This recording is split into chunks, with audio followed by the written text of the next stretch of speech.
Ito yung outlet, tsaka ito yung aircon. Ito yung main natin, 40 amperes. Ito yung load, oh.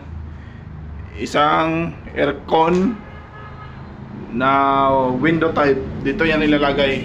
May butas pa dyan. Ito yung outlet. Meron kasing table dito.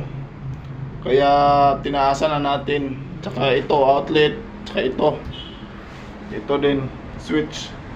So tataka kayo bakit molding, nailiwit tayo.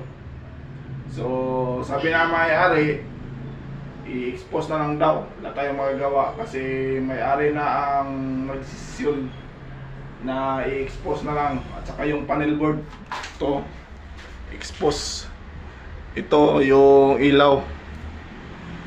So lahat yan naka-expose. Dito wala ka makitang molding kasi nilagay ko dyan sa loob yung flexible hose. Ito naman yung wiring niya sa taas. Ito may square box.